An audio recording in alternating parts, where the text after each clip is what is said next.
Hello and welcome to the Rank and Report football show from Washington, D.C. to London, England. I am your host, Adam Booker, and I'm joined, as I always am, by Mr. Charlie Gordon. How you doing, Charlie? Very good, mate. Reporting to you from Hounslow, London, England, which me and my housemates have found out today is the COVID capital of the UK. We've got the highest infection rate in the UK at the moment, and the UK is the worst in Europe. So I've got my window open right there, and I'm quite scared to be breathing in the fresh air at the moment. How are you doing? I'm good, yeah. I'll make sure I send you a trophy for that award. Yeah, you gotta love being in first place. Yeah, if ever there's a list you don't want to be top of, that's probably the one, but here we are.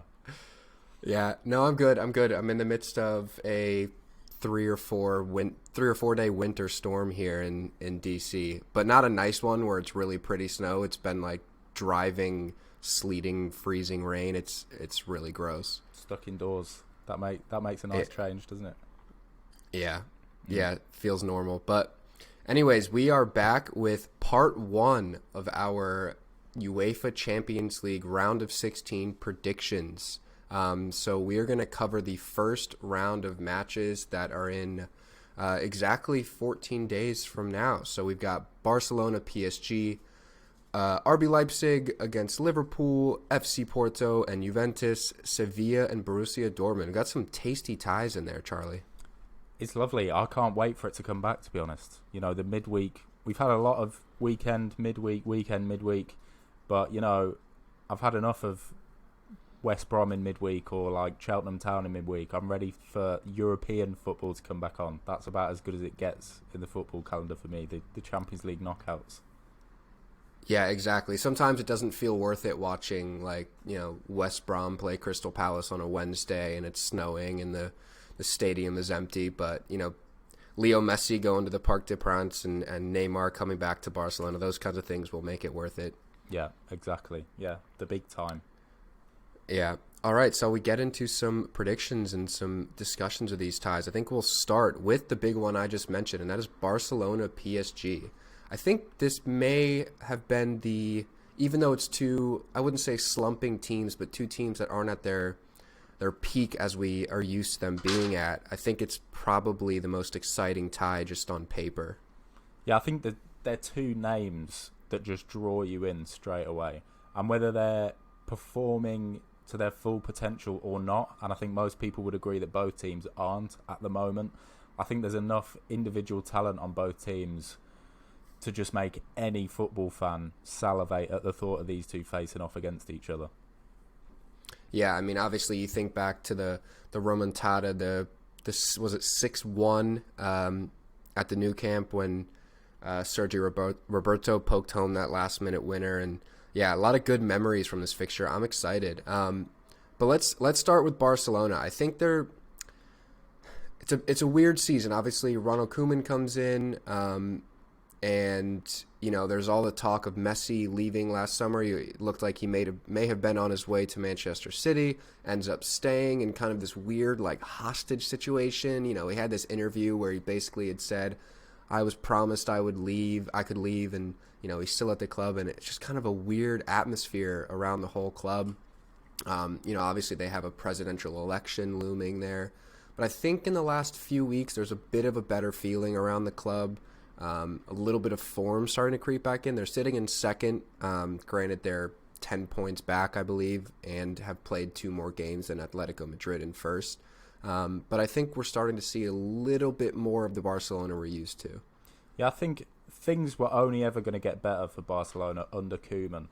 You know, when he came in, he was kind of a big change from the old guard, and he did a lot of experimenting with the team, playing different players, different formations.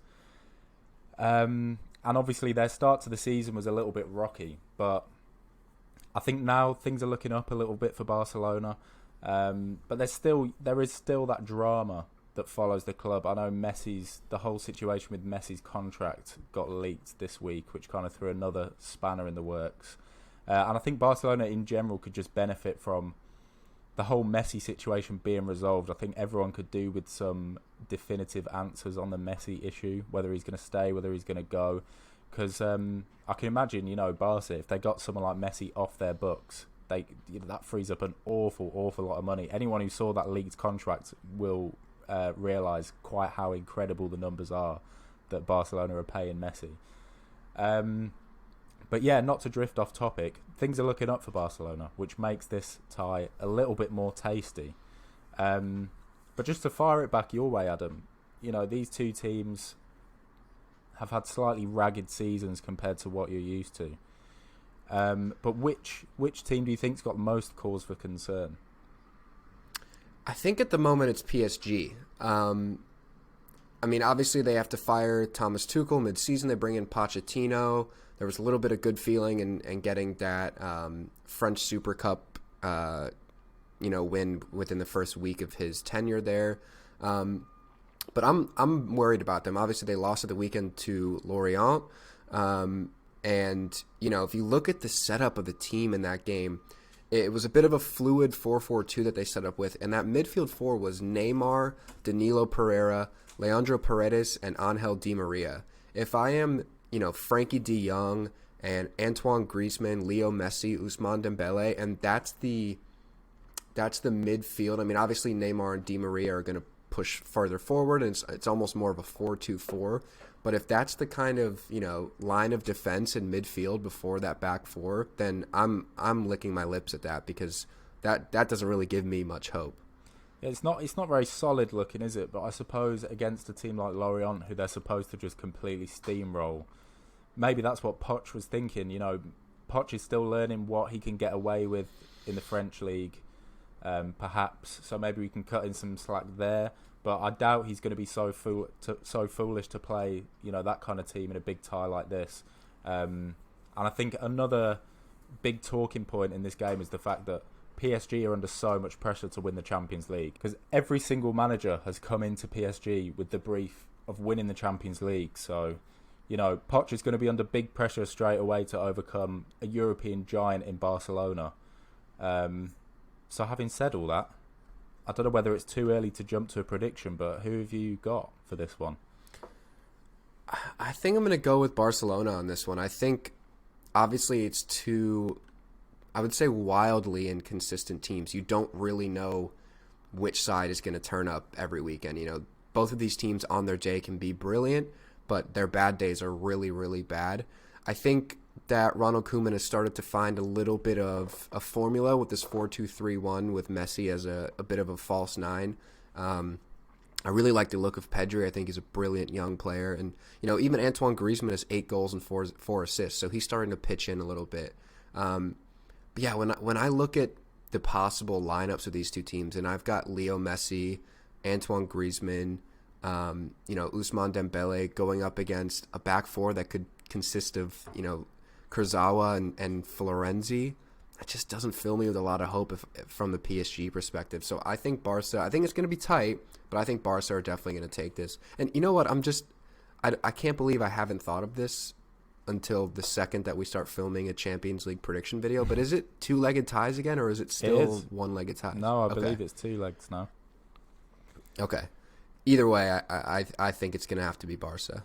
That's interesting, Adam, because I've actually gone for PSG on this one. So the Rank Report brethren are divergent on the first tie of this Champions League preview. I also think it's going to be a tight game, but I think PSG will win it. A lot of it because of the pressure that Poch is under. I think that'll incentivise him to pull something out of the bag. He's actually done it in the Champions League, Pochettino. He took Spurs all the way to the final a couple of years ago. And as two teams really that aren't really flexing their tactical capabilities this year, I think it might be one of those where it just comes down to individual talent. And again, that's subjective, but offensively at least, I think PSG have got the better talent, the likes of Neymar, Mbappe, Di Maria. And that's crazy to say when they're playing against a team that's got Lionel Messi in it, and Griezmann. But yeah, that's just how I feel. It's a tight one. It could swing either way, but because of what I've just said, I'm going to edge it to PSG. All right, should be a very interesting tie. I think definitely on paper the most exciting. But moving on to the next one, let's talk a little Liverpool RB Leipzig. I'm really excited for this one. I think it's kind of I wouldn't say a hipster's favorite tie, because obviously it's Liverpool are a massive club, but obviously RB Leipzig are somewhat of a hipster team. So I'm excited about this one, Charlie. I think it's going to be a bit of I wouldn't say a tactical masterclass, but it's going to be really interesting from a tactical point of view. Yeah, I am still excited about this, but not as excited as I was a few weeks ago. When we first started dreaming up this idea to do a preview for the Champions League, I had this down as the tie of the round, because both teams were really flying at the time, especially Liverpool. They were really flying in the Premier League. But yeah, both teams have kind of dropped off a little bit now. I still think it will be a great tie because you've got two managers who play really exciting brands of football. But, despite that, I do see it being a tight affair, actually. I'm not going to get into the prediction just yet. We'll do some discussion first. But, Leipzig kind of struggled through their group, given it was a tough group. They had PSG in there. They managed to overcome Man United in the end after a 5-0 loss at Old Trafford. And on that subject, I don't know, do you reckon they'll still be bearing the scars of that loss? Because it was quite painful to watch, really. They really crumbled at Old Trafford. It was really painful, but something about knockout football I feel like RB Leipzig are just so suited for. They've conceded the least amount of goals in the Bundesliga, only 17 conceded goals so far this season.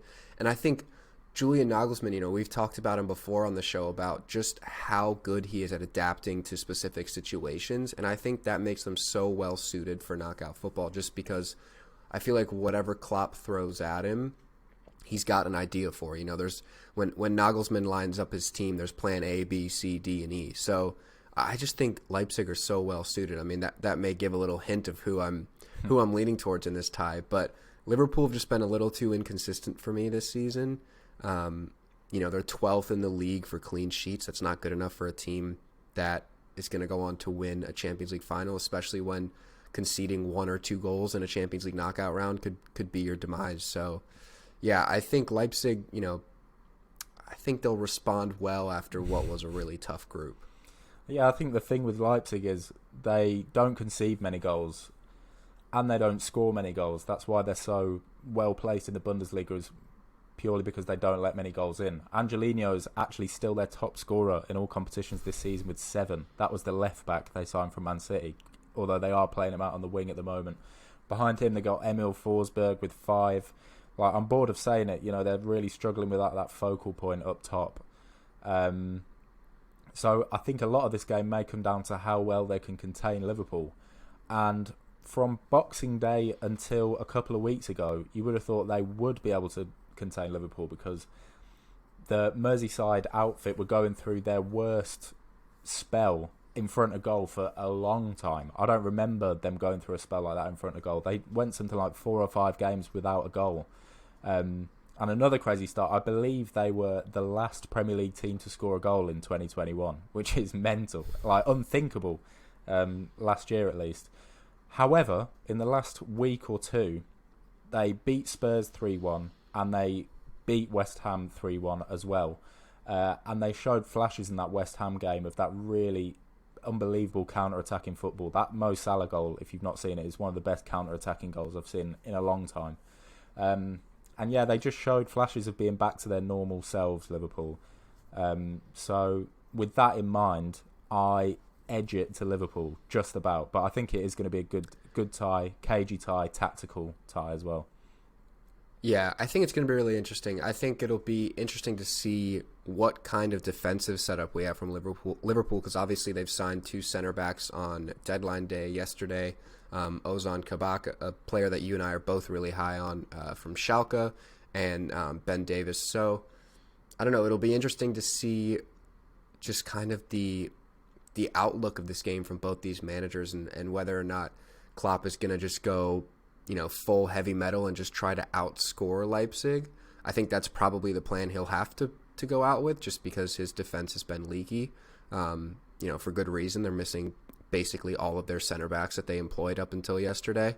But yeah, I mean, as I kind of hinted at, I've actually got Leipzig going through in this one. I think Nagelsmann will just find a way. And like I said, I think they're just so suited to knockout football, and I think they'll find a way to score the goals. And I don't know. I think it's going to be maybe high scoring, and like Leipzig could go through like 6-5 on aggregate or something like that. Okay, I'll take your word for it. It's 0 out of 2. We're 0 out of 2 on this. We've disagreed on both ties, but yeah, I can definitely see your reasoning.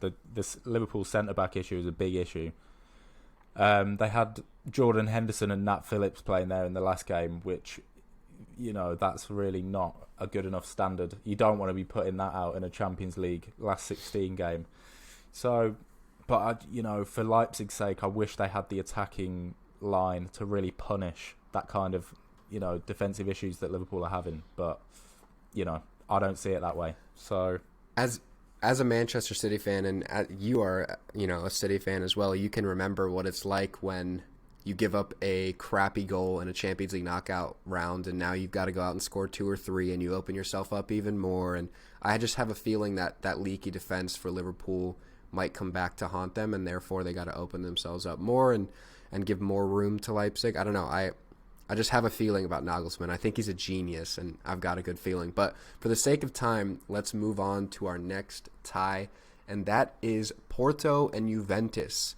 Maybe, other than Lazio and Bayern Munich, this may be the biggest discrepancy in talent that we have in any of the ties. But I think I'm still pretty excited for this one, especially because Juve aren't at their peak best right now. But what are you feeling about this tie? You know, I wish I could be as diplomatic as you, but I think Juve are going to storm this one. City were in a group with Porto this year, and I mean, they didn't. What was it? I think it was 3-1 at the Etihad. You know, that Luis Diaz scored a fantastic goal in that game. I remember that. And we played our reserves and drew 0-0 in Porto. We were just kind of cruising at that point, really. You know, I don't think Porto have got too much to trouble Juventus. Looking at the talent they've got the likes of, is it Sergio Oliveira? Is that his name, Sergio? Yeah, Oliveira. Yeah. Got Jesus Corona, who's you know, been pulling up trees in the last few years. Pepe at the back, something of a veteran, but you know, obviously still got talent. And Musa Marega up top as well. So they got a few recognisable names in there. But you know, when you compare the likes of Juventus to Porto, I think, you know, so a game like Liverpool-Leipzig is a tactical battle. I think Juve should be able to just outmuscle Porto. What do you think? Yeah, I'm right there with you. I think in the end, the individual talent of you know, Ronaldo and co will just be too much for Porto. Like you said, there's some good players in that Porto side, but we saw them in the group stage, as you mentioned, and they're just not that good, to be honest. So yeah, I think it's just going to be too much for Porto. I don't have all that much to say. Unfortunately, I don't get to watch a lot of Liga NOS. I think I watched Benfica and Porto earlier in the year and watched a little bit of Sporting Lisbon, but yeah, I think the individual talent gap is just too big. Yeah, you've got a couple of extra little storylines in there as well, like Ronaldo will always want to kind of turn it on against Portuguese opposition. And, you know, Juve came through a really tough group. They beat out Barcelona to come first in their group. You know, conversely, Porto kind of scraped through. You know, City came top of that group. They beat Olympiacos and Marseille, who are two of the weaker sides in the competition. So Porto, I think they'll just be happy to be here, really. Their players will just be thankful of the opportunity. I'm sure they'll give it a good go. But I can see over the two legs, I think we're in agreement here that Juve will probably win it by 3 or 4. Yeah, absolutely. All right, moving on to our final tie of the day, and that is Sevilla versus Borussia Dortmund. I am actually really excited for this one because I think on paper, you know, at least in the years past, you may look at this and think that there is a big discrepancy in talent between Dortmund and Sevilla. You know, Dortmund are looked at usually as the second best team in Germany, and Sevilla would be considered maybe even in the top 4 best teams in Spain. But I think Sevilla are a really, really good side, and Dortmund are kind of slumping this year and been really inconsistent. So I'm really excited for this one. Yeah, this is a great tie. It really is a great tie, this, because they're two teams that you don't automatically think of. When you got Spain, it's Madrid and Barca. When you got Germany, okay, yeah, when you got Germany, it is, but it's kind of Bayern dominated in Germany. So you got two dark horse kind of teams facing off against each other. And And again, this is another tie that could go either way. I'm excited to see who you predicted in this one. Not going to ask you just yet. But I think Sevilla have been really solid this season. You've got a player like En-Nesyri, who I saw a lot last season because of Sevilla's run in the Europa League. And to be honest, I wasn't that impressed with him. But here he is sitting on 16 goals in all competitions, which kind of puts him up there in the top bracket of Europe's top 5 leagues. But, you know, on the other side, you've got someone like Haaland, who's got 20 in all competitions. And so, you know, Dortmund aren't short of firepower themselves. And Sancho's just woken up as well after a slow start to the season. He's got 5 goals, 9 assists. He's kind of welcoming himself to the party. So lots of things to consider in this one. It's almost like Sevilla are really solid. Dortmund aren't really solid, but they're so great going forward. Yeah, Sevilla are really solid. It's worth mentioning the only team in La Liga that's conceded less goals than them is Atletico Madrid, and they've only conceded like 6 or 7 at this point in the whole season. So, yeah, Youssef En-Nesyri is a really, really good striker. He's got 12 goals in the league right now. It's worth mentioning, I think 6 of those came in 2 separate games. He had 2 hat-tricks. But they're a really, really good side. You know, led by the captain, Jesus Navas. Manchester City legend, Jesus Navas. I hated him at City. I despised him. Yeah. Well, look, it looks like Pep saw something when he moved him back to right back, because he's their captain and right back, and he's maybe a top 4 fullback in Spanish football right now, which is an incredible thing to say. But yeah, you know, Sevilla are a really fickle team. Dortmund on their day, we know that they can be brilliant and they're really exciting to watch, but they're really inconsistent.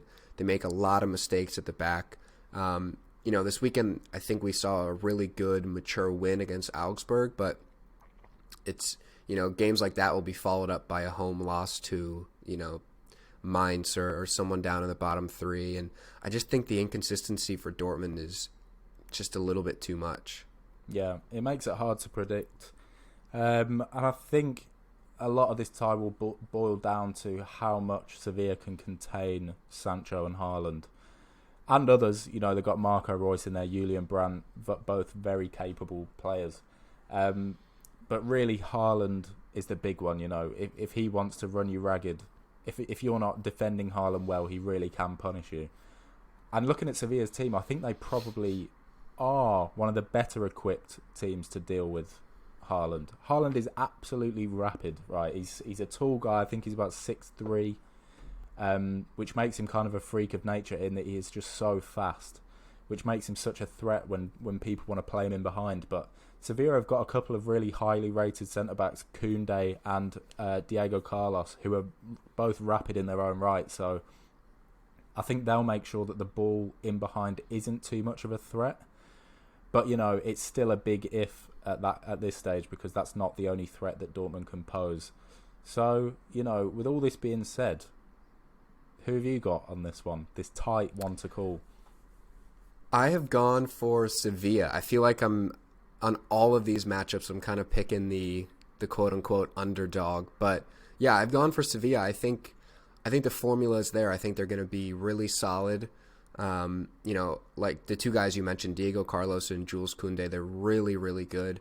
And, you know, they have the ability to break, and with Youssef En-Nesyri firing in the goals, I think they'll take this one. I think it'll be really tight, and Sevilla are going to be really solid. I think it's actually going to be low scoring. I think they're going to find a way to deal with this rampant Dortmund attack. But yeah, I've got Sevilla.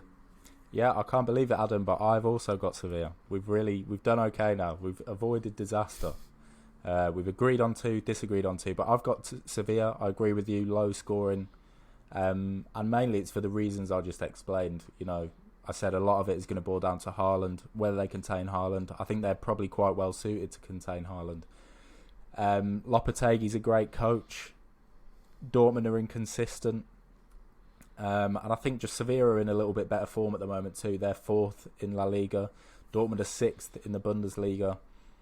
So, you know, it is one of them that could fall either way, but I think both of us have got good reasons to suggest that Sevilla are going to just about edge it. Yeah, absolutely. Well, some interesting ties in 2 weeks' time. I'm really looking forward to it. I think we'll just wrap up part 1 there. We've got part 2 coming out in a few days, where we're going to look at the The other 4 fixtures got some exciting ones in there, some big teams yet to play. So I think we'll wrap it up there. If you are still watching and you enjoyed the video, give the video a like, hit the subscribe button down below, and hit the notification bell to be notified whenever we release a new video. Charlie, any last words for the people? Just join us for the next one. 2-3 days time, we'll have the second round of fixtures that are happening the week afterwards. Similar kind of discussion, more juicy stuff. Hopefully we can agree on more stuff. And yeah, that's it really. I'll see you all then. All right, see ya.